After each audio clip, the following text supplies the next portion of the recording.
Hola, Animigos, and welcome to Keyframers, the animated collaborative coding live stream where we bring imaginative user interfaces to life. I'm your host, Stephen Shaw, but you may know me as @Shashaw. And I'm your host, David Khourshid, also known as @DavidKPNO. Together, we are coding compadres, animation amigos, Boolean buddies, and keyframe companions. Yeah, so we're going to be doing an animation challenge from scratch live using HTML, CSS, and maybe even some JavaScript. So we're happy, as always, to answer any questions that you may have, so reach out in the chat or the comments. That's right. And this show is supported by this month's sponsors, CodePen at codepin.io, and CSS Tricks at csstricks.com, css-tricks.com, and viewers like you. You can pledge at patreon.com/keyframers, or buy some of our developer shirts, stickers, and more at keyframe.rs/merch. Yep. Links are available below. Yeah, I have one. You have one. Yeah. We're repping. Got the classic. Nice. There's also stickers, by the way. Yes, we've got lots of great goodies to check out. So today we're doing something pretty fun. Let me get switched over here. Nope, that's our merch. There we go. So yeah, we're looking at this fun animation challenge at snorkel.tv. Yeah. This is something that Carl. How do you pronounce Carl's last name? Do you know? Schooff. Schooff. Yeah, I don't know. Something like that. But yeah, he's been putting together this fun little web animation challenge, and the first challenge is technically already over, but we're gonna go through that and then go into challenge number 2 here. There's a nice video explaining it. If you go to that link, definitely check that out. But basically, here's the animation. If you scroll down a little bit, there's a GIF of it that shows the red and blue squares coming together and then moving apart. And then there's a pretty exact list to follow somewhere. Where's that? Challenge number 1. Yeah, I don't know. That was somewhere. I think it's in the actual template file. Bless you. Thank you. So we'll No, it's not the virus. Good. I promise. It's allergies. It sucks. Like, people with allergies have to be so much more careful about when they cough or sneeze or something. There's so much. Much right now. So yeah, we'll move over into the CodePen here. So this is a fork of the template that Carl has provided, and it basically has everything that we'll need except the actual animation in here. Yeah, which we're going to provide. Right. You know what I noticed in this CSS for here? There is no position relative. Let me see if that breaks anything. I don't think it will. It shouldn't. Let's see. Did anything happen? Oh, it's not auto running. Do we want to auto run? It's probably fine for this. I'll turn it on. I think you have to turn it on as well. And go ahead and refresh because I didn't see. Oh, you added it at the bottom. All right. Okay. Yes, I did. So we'll. But you didn't notice anything, right? No. Nothing broke apparently. Exactly. So far. Okay. Anyway, we'll get off my soapbox and we should talk about JSON values and CSS variables. No, please don't. I have no idea why that took off. That's so contentious. Yeah. Well, I mean, some of the best ideas are the most contentious ones. I'm full of contentiousness. Okay. So anyway, just looking at this template that we've got, it's pretty straightforward. The graph is a background linear gradient to give that grid, which is a cool little trick. And then each box is 48 pixels by 48 pixels, which matches up nicely with the grid size. And then we have a starting position for each square. So red and blue both have their initial starting position here. And then the green bar we don't do anything with for this challenge. So for challenge 1 at least. All right. So let's look at the instructions here. We have at 0 seconds, so they come in at the very start of the then animation. they pause. Yeah, so come in for 1 second, pause for 1 second, animate up and down for An additional 2 seconds. Yeah, so the out animation is a little longer than the in. Oh, okay. All right. So this is a total of 4 seconds. And this is where Shaw is like, I really wish there were time-based keyframe animations in CSS. But we're going to have to make do with that, which is fine. Yes. So yeah, what would be your start to this animation, David? I've already solved this challenge. Yeah. Well, actually, this is the first time I'm seeing it. My approach, keyframes, like I said, total duration of 4 seconds. And then if you divide it into 4 seconds, you're going to see that 1 second is at 25%, 2 seconds is at 50%, 3 seconds is at 75%. And so you could actually just make keyframes for each of those. So it's actually pretty straightforward, I think. Yeah. Famous last words. Well, would you like to hear my approach? No. Go for it. So when I took on this challenge, so I approached it with 2 separate keyframes, so that for the intro and the outro, so that it really simplifies the keyframes. You basically just have a from and a to, and then and you're just populating those with the right values. Mm-hmm. Now, did you transform or did you do a left animation? I did transform. Yeah.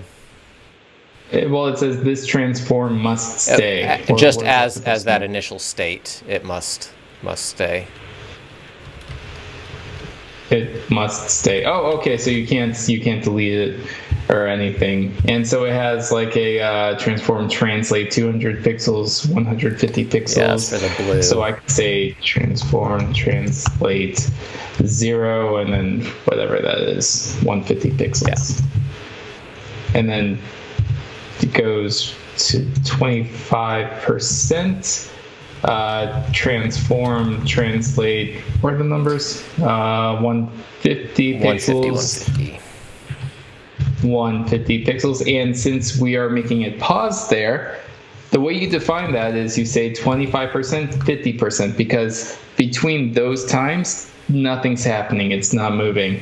And then at your 100%, it's going to transform, translate. It stays at 150 pixels, but it goes up to, 0. So let's do a linear animation, infinite.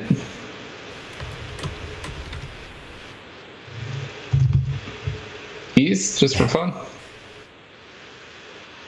All right. That nailed it on the first try. That seems right. I'm not sure exactly if we're adhering to 1 second, pause for 1 second, 2 seconds. Yeah, I guess.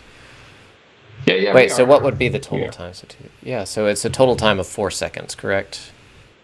Right. Yeah, we're following along. We're following along very well with the animation GIF. There's just a pause in the GIF there. Yeah, so we could do the same thing for blue. So let me just copy this. I'm assuming it's called blue. Yes. Blue 1. And I named it 1 just because, it goes too far. But still sort of the same idea. Where is the blue at? It's like at... it should be at 200 rather than 150. 200, okay. So 200 right there. Carl, why did you make it 48 pixels? Why not 50? All right, so Carl says, I set it up so you could easily use absolute pixel values and use transforms X and Y, not left top. Yeah. All right, fair enough. Yeah, great. Yeah. So if only we had the XState creator here. XState creator is right here. By the way, if you find me in public in a few months, because we're all quarantined right now, like the entire world is quarantined, I have more stickers. So this is RxJS. We have a React. Vue is somewhere. I think Vue is actually my favorite. Not framework, although it very well might be if I play around with it more. But there you go. Here's Vue in Xstate. And Angular in Xstate, which I thought came out really cool. So, yeah, that's great. Yeah. Take that. So lots of stickers. Anyway. All right, so that was challenge number 1. How did we do? It seems pretty good so far. I mean, I feel like that meets the criteria. Yeah. Well, he said challenge only requires one iteration, so I'll just get rid of that infinite, just because. I'm sorry. I'm trying to get your video correct right now. So if anything's weird on the stream, sorry about that. I'm going to fix that. Okay, cool. All right, cool. Ready for challenge number 2? Yeah, so let's save this, and then let's go back over to here. And so challenge number 2, you can check out challenge 1 results. Back there's another link right there for challenge 1 results. I'll drop that in the chat. This shows a nice summary of the winners of the very first challenge, and gives a great rundown of kind of each technique and the benefits to them. So do check that out. And then we're moving on to challenge 2 if you want to follow along and do your own version of it. Yeah, let's see. So let's copy this, copy image address for this. And then I'm going to create a fork really quick. Let me go to just our big webcams here so I can fork this, and I'll send you the new link, David.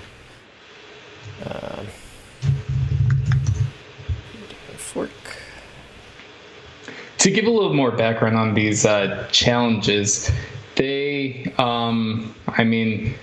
Carl does some really great animation training for GreenSock.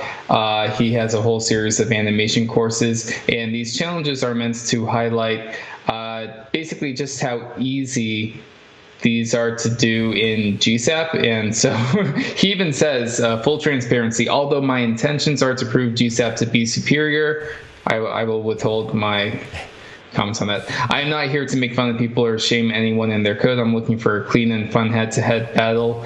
I even suggested to Carl, I'm like, you know what, maybe we should do this the reverse way. There are categories of animations which are easy with things like CSS variables or other JavaScript animation libraries, which are not easy with GreenSock. So, maybe we could do a few of those on the air.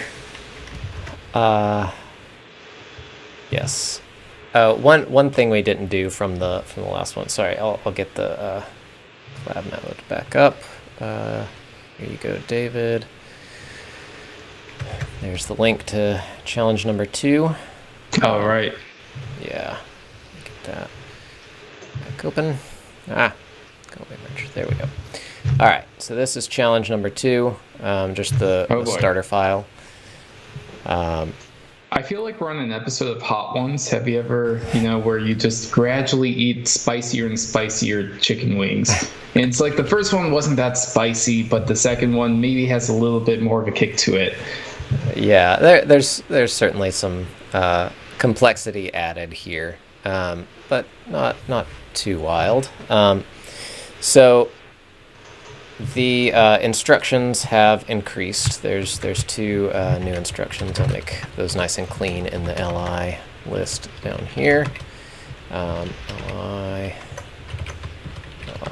There we go. Okay, so they fade in at the same time. Why is it not rendering? What else? They so did you add the animations back in? Yes. So this this has all of our code that we were doing. Why is the page blanking out for me? Let's see. There we go. Okay, it's back in for now. So All right, so we've one thing that we need to adjust is the ease. The ease does need to kind of slow down at the end, so we can do our 0.50 and then like was it 0.11? Yeah, something like that. We'll slow down the animation during each. There we go. Okay.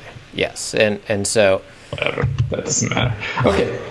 Yeah. I can enable SCSS if you want, or we can just use actual CSS variables. We will do CSS. We'll give each other a challenge. All right, so basically the same animation as before. We have a few added elements here.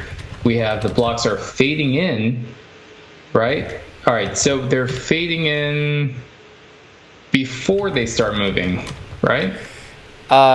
Right. So there's a fade in at the start. So the easiest thing to do there for the boxes would be to add an animation delay. However, if we're this challenge only requires one iteration, so that we don't have to do the infinite bit. So that simplifies it a little bit. So it's the entire graph fading in. Okay. So right. Yeah, we could do an animation delay then, and we would have to add, while Shaw's doing that, both. And this is for the animation direction. So both. What that says is we want to start at our 0%, and we want to end at our 100%. So animation delay, fade in delay. Okay, your copy. Or let's see. We could probably do fade in duration, and then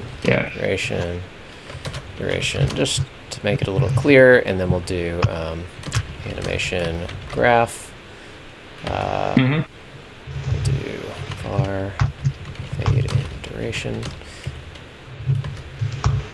All right, so from opacity 0 to opacity 1. I mean, that's how you do a simple fade.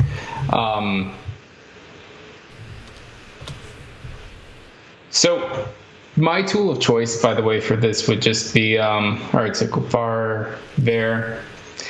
I don't know if it's var or var, but my tool of choice of this would be Sass as these get harder and harder, just because you're choreographing a lot of things that depend on a specific time. And as Shaw tweeted out earlier today, we don't have those time-based keyframe animations. Rather, they're percent-based. And so we could do a little bit of Sass magic to convert those time-based animations to percent-based so that it's, nice and happy with CSS. Yes. So I don't want to get too complex. I think right now, like at this stage of the challenge, it's more than fine. Like having the green element grow from left to right over the course of the entire animation. So what we can do for this is not too wild. So we can do total duration as a variable. We can do box duration, and that'll be 4 seconds. And then we'll do total duration, calc var fade in duration plus var box duration. By the way, I talk about my technique of doing it with Sass, like converting those. You point out Miriam Suzanne did this. Gave a little example. I also wrote an article about that 4 years ago. Wow. My gosh. Give us that link. I just saw the dates and I was like, wow, that was a while ago. But anyway, in that it illustrates the technique, literally illustrates the technique with two different types of animations of doing those timeline-based, highly choreographed animations with just Sass, which of course converts to just CSS. And you could get pretty wild with that.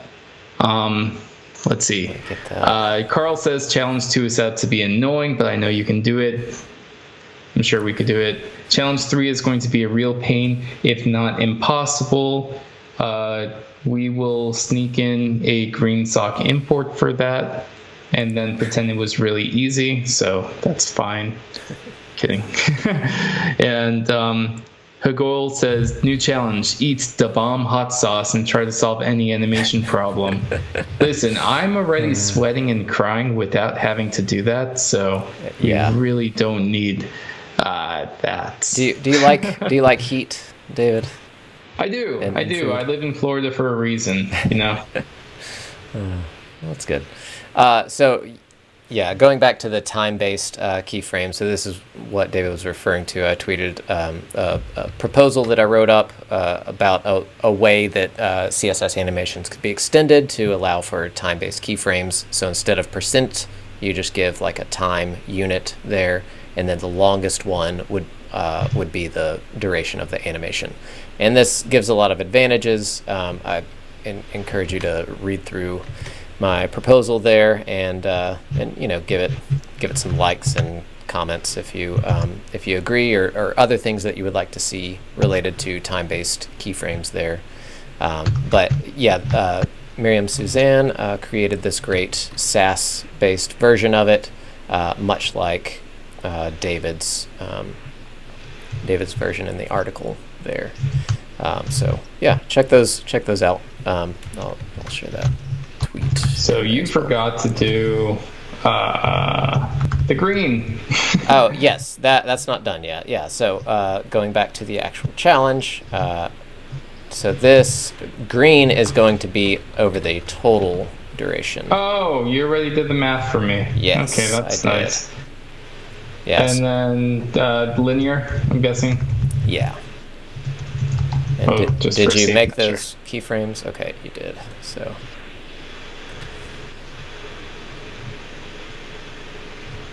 Yeah, and I feel like the easing is a little bit too not like the animation. Yeah, it needs to slow down a little bit more. Well, so we could do like even not that 0.2, 0.11.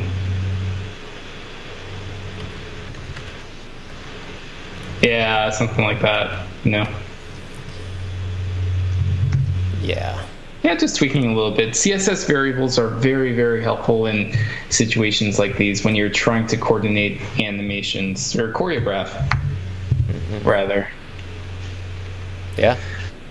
All right. So, question in the chat: is overriding the animation duration if you use that approach contemplated in the proposal? You know what? That's a really good question. So that is something that I address. So if you read the proposal, there's a duration section. So part of my proposal is adding auto as a value for animation duration, which like would take that from the keyframes if they're time based. If not, it would just evaluate to 0 seconds, like the current default for animation duration. But you could override that with a specific duration, and it would just scale the keyframes to match that. And that would also be part of the proposal is like manual or percentage-based scaling of the animation. So like, animation duration to 100%. So you could lengthen the amount of time the keyframes take, or speed it up with less than 100%, basically. So yeah, that would really cool. Yeah. So you have that time scaling built in. Mm-hmm. Wow. So this is great because it's like I'm afraid to say it, but like GreenSock in the browser. Something like that. It switches from this kind of weird percentage-based model of keyframes, which it makes sense, I guess, but it's not really common to animation, as best I can tell. Like it's not something that a lot of other animation property or animation like tools use. So it switches from that to more of like a timeline feel. And so the advantage of that is you're gonna have a lot of GUI-based tools or like other things that are going to be a lot easier to integrate with. Imagine exporting from After Effects with a full timeline and some CSS keyframes that you just drop in with animation, the name of the keyframes, like that. That's awesome. You don't even part of the keyframe spec, I don't know if you've done this much, David, but you can have animation timing function within your keyframes. So you can actually be controlling your animation, the easing of it inside the animation keyframes itself. So this would allow, like a GUI tool to like basically self-contain all of the animation, like putting it all into one little keyframe package that you just apply really easily, and then you can scale the duration or play around with it from there if this proposal is. So something I would love to add to your proposal, if there's like a part 2, if this ever gets in, one of the old Web Animations API spec had this idea, or had 2 ideas actually. One is grouping and one is sequencing, and they're exactly as you would think. So a grouped animation would mean many animations occurring exactly at the same time. And so the total duration of that group is, of course, the maximum duration of the longest animation within the group, because you're waiting for the last one to finish. And a sequence would be sort of like that, but it's more every animation happens after one another, so one at a time. And you combine groups and sequences, and you basically have I want to say basically timeline. The same. Yeah, you have a timeline, and you have basically the same capabilities of GreenSock, which I would argue is actually a lot more intuitive than what GreenSock does. Correct me if I'm wrong, but with GreenSock, you have labels, you have like, okay, I want these 2 to start at the same time, so I'm going to say dots 2 and then whatever, but then I have to subtract the duration, which is awkward. I just want to say, here's a group, here's a sequence, you could compose them infinitely, and then it just works. I don't like GreenSock's label way of doing it. I feel like it's wrong. So the labels are just a convenience. It's a way to like mark like, hey, this is this point of the animation, and I've used it because it's helpful to like mark, hey, maybe this is the intro, and then this is the middle portion, and then this is the outro, and then you can jump easily to like those segments of the animation within a timeline. Right, but is there any easy way in GreenSock to say, like, I want all these animations to happen at the same time? Like, here's a group, just do them at the same time. Yeah, if you add them all with, I think it's like the timeline, whatever the instance is, .add, you can actually add an array in there. Okay. Well, that makes sense, I guess. Yeah. You can also nest timelines, like mentioned in the chat. There's a lot of good options for that. Overall, GSAP gives you a lot of conveniences that you don't have to use, but you can use, and a lot of the same techniques that we do are totally possible in GSAP. It's just there's extra layers on there that can help, but are definitely optional. Yeah. So, I think we got the challenge, right? Yeah. We totally got through them. Let me see. Does your board fade in? Yes, it does. Yeah. So let me cover another trick really quick. Document.body, hidden equals.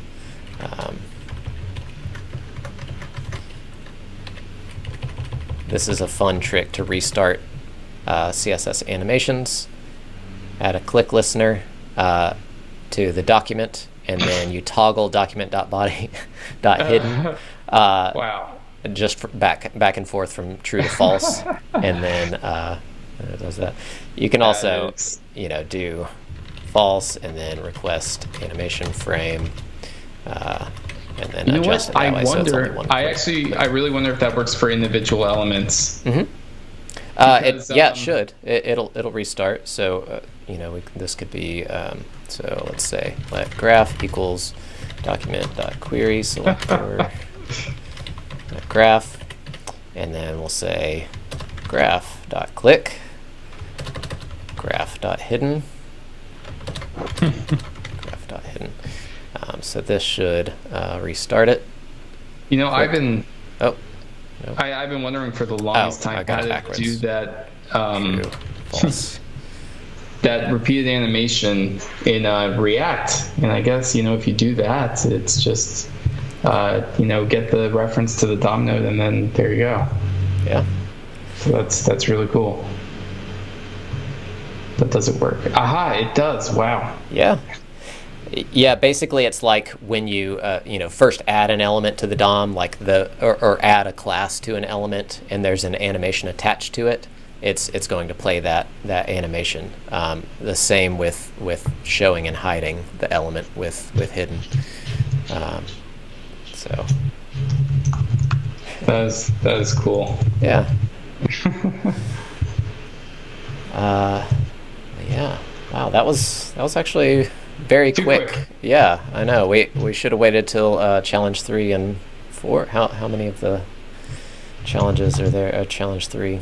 Yeah. So here, I made it into a function. I think it still works. Oh wait, no, it just disappears. What did I do wrong? Do it again. Cannot set property. target. It should just be target. Okay. But I thought there was a current target, but maybe not. But it's still not. Yeah, it is working. But if you click like another element, it interferes with it. Okay. Yeah. Very cool. Very cool. So Carl in the chat says 3 is going to be a 2-parter. There's getting to be too much work with all this. So I hope that's an indication of the difficulty of challenge 3. So he also posted his challenge 2 results. Oh yeah. Let's take a look. Yeah. I'll bring that up. So yeah, this is the GreenSock solution for it. So yeah, we really haven't talked too much about GSAP except in just kind of loose terms. Well, let's take a look in the episode. So let's dive in a little bit. And we'll go from the perspective of David is a complete GreenSock noob. Believe it or not, in all of my animation years, I have barely touched GreenSock. Yeah, I think you would appreciate some of it. GSAP is all basically about tweens and timelines, and they're interconnected in a lot of ways. A timeline is just kind of a tween that you add other tweens to, and a tween is just an animation. You're animating from one thing to another. You go between those two states essentially. So each of these lines here is basically a tween, and they're just added to the timeline. So TL is a GSAP timeline. It repeats 80 times, and there's a delay of 1 second after every repeat. And so much like CSS keyframes, there's a from and a to that you can do. So basically, the from is going to establish the start state, and then it uses whatever the current state of the element is as what it's tweening to. So from doesn't animate anything; it just sets. Basically, yeah, it's setting the start point of that, and then, but it is a tween because it's going to animate from this start state to whatever the current state is. So graph is opacity 1. But we're going to animate from opacity 0 over the duration of 2 seconds. And then, so same with the red, we're going to animate that from x0 over the course of 1 second. But since this is in a timeline, and we've got this, what's the name of that? Chaining? Yeah, we've got this chaining happening. So it's going to add this red animation to the timeline after. So there's an implicit delay. Right. So it's going to add it after the graph is completed its duration. Let's see, Shaw, you can show the duration of the first tween without changing other delays. Right. So if we change the graph to fade in quicker, the red and blue are still going to start at the proper time after this has completed. Yeah. So see, in my mind, in the Web Animation API original spec, I would have that initial 2-second fading duration. That is all right, so imagine the entire thing is a sequence, obviously, right? Mm-hmm. So the fading is the first animation in the sequence, mm-hmm. and then the second animation would be red and blue at the same time. What is that left caret thing? Well, what does that mean? This is a convenience function that basically or a convenience value that basically Magic. whatever the last like starting point was, use that. So it's a way to just kind of add multiple things at the same starting point at the same time. You could also declare it directly. So 1 second. This should have the same exact result. Is there an easier way or a less magical way to say I want red and blue to start at the same time? Maybe a label. The answer in the chat, because that is weird.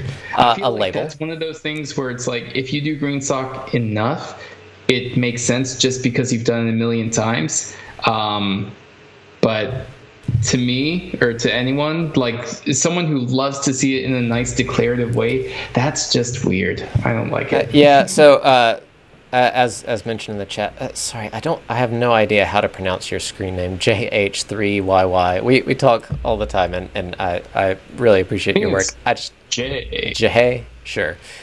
So what he's proposing in the chat there. So you can nest timelines. So much in the same way we did, like separate animations, we could have let blue TL equals GSAP.timeline, and then we'll do our blue animations together. So we'll do blue TL, and then we'll do it. Are you making this David friendly? Sorry, I'm not. Let me fork it, and I'll share the. No. I mean, are you making the syntax David friendly? But yeah, thank you for that too. I'm trying. So yeah, let me fork it here really quick, and I'll share the collab mode with you, David. So here we go. This way you can follow along and edit as you wish. So I've got the blue timeline here, and then let's do let red TL equals GSAP.timeline. Can you see? Oh, I'm not in collab mode yet. Sorry. Let me switch over to that too. Save and collab mode. Here we go. And then so we'll go. Oh, we don't even need to do that. We can just do that and that. There we go. So alrighty. Right. So we now have the red and the blue ones kind of self-contained, and then we'll do let green TL equals GSAP.timeline, and then we'll do that from there. And let's see. We'll click run and see if anything breaks. Okay. So does that mean that could we get rid of these? Yes, we should get rid of that because it'll happen in sequence. Yeah. And then we can also say in here delay 1. Nice. Delay 1, and then that will add that pause in there. And doesn't look like it pauses. Try that again. Is delay the right property? I really haven't. Yeah, there we go. Okay. So what we'll then do is add blue TL and red TL to the main, and we'll rerun this. Did I do that right? Yeah, probably. That probably helps. All right. So another question while you're getting this to run, and this is something I've talked about a lot too. Duration 1. Do you really trust JavaScript with decimals that much to be like, you know what, we'll have it just be seconds by default instead of milliseconds, like nice whole numbers for milliseconds. Like that's how literally all of JavaScript operates. You have 300 milliseconds, 1200 milliseconds. You don't have 1 and 2. We don't operate in seconds, we operate in milliseconds. I guess that's just a hold off from the Flash era days of GreenSock. But that's my complaint right there. Yeah, so we can also, yeah, I mean, it's just something you get used to. Yeah, I'm used to it because I've messed around with GreenSock enough. But like we're not making full-length Pixar films here. We're making like little web animations, which will last less than a second usually, hopefully. So why did my green TL stop working? It was working before. So TL.duration. Yeah, I guess this just needs to be independent. What? Yeah. Carl in the chat says, I've never had a designer tell me 300 milliseconds. Yeah, so adding that to the end. We need to add it at the beginning. That's what the issue is. So that's another thing about add. You can add it to a specific point in the timeline, so we're adding it at 0 here, but that could also be a label or whatever. And there we go. That's a different version of the GSAP setup that's a little closer to how we approach it with the CSS, and shows how these nested timelines can be useful. All right, you know what? I like that better.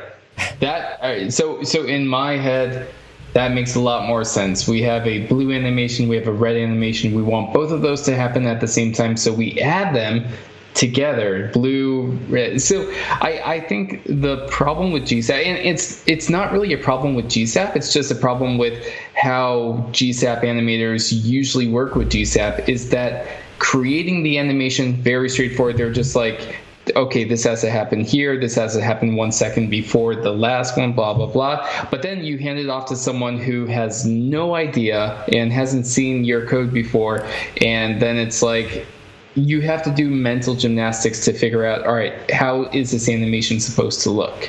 Yeah. So I like to look at the code and at least get a general idea of how the animation is supposed to go.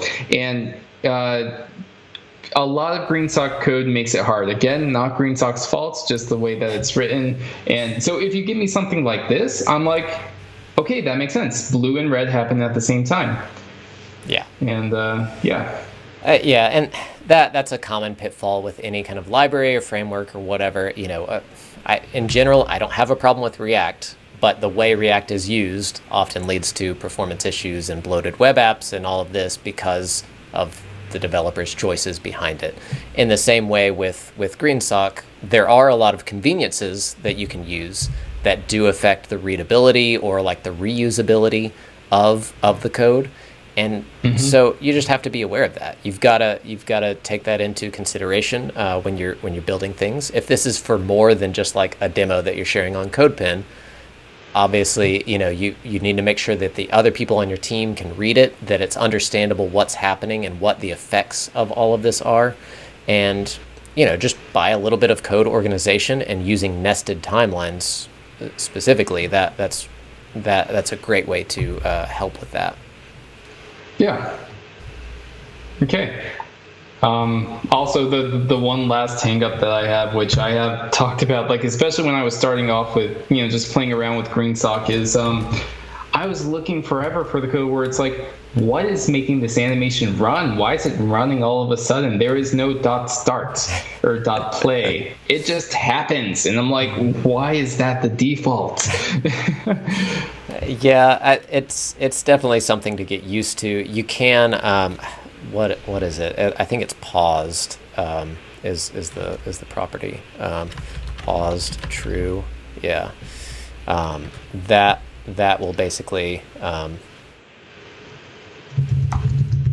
stop it. Yeah, so that does it, and then we could add document, add event listener, click, and then we'll do. Oh yes, someone said GSAP timeline pause true, and then you could just you could go ahead and start it. Right, and you don't have to add that to every timeline, but adding it to the control timeline does it. Yeah, so there. Now I added a click event listener to make that happen. And the cool part about that is you could do something like setting the default state. So GSAP or the timeline. What's the go-to function in that? Progress, I think. And progress you can do, and that's from 0 to 1, so you can do progress 0.5. So that will start our animation halfway through, and then we can click it, and it'll start playing, and then repeat. Seek or progress. Seek or progress, yeah. Seek will do time-based values, and then progress is just 0 to 1. And so that's something that is very hard to do with CSS Animations. You can, this is essentially like a negative animation delay. Yeah. But it's. What you can do with CSS Animations though? Viewport units and relative units and all sorts of fun things like that I know are hard in GreenSock. So are they? I'd love to see some GreenSock challenges, Carl, incorporate those traditionally difficult things to do with GreenSock. Yeah, I think viewport units are still kind of out of the scope, but you can you can calculate it dynamically, David, like window.inner width times 0.5 and I think that works. I think that's the proper syntax. Yeah, I send the chat let's try it without gross code. I know the whole technique where it's make an element on the page or measure the body width or whatever, and let's not add random elements just for the sake of measuring like what an M or a rem is. All right. Is that working? Feels like something. Okay, yeah, it is. All right. Well, yeah, I think we've covered some great stuff in here. There's been a lot of talk about animation techniques and some nice deep dives into stuff. So here's a GSAP version compared to Carl's version that he shared. Where's that link? I lost that link. There we go. Compared to Carl's version that he shared, also with GSAP. It's definitely much more succinct this way, and it's pretty readable, at least in terms of the way the instructions were written. And I think that's obviously what Carl's wanting to demonstrate.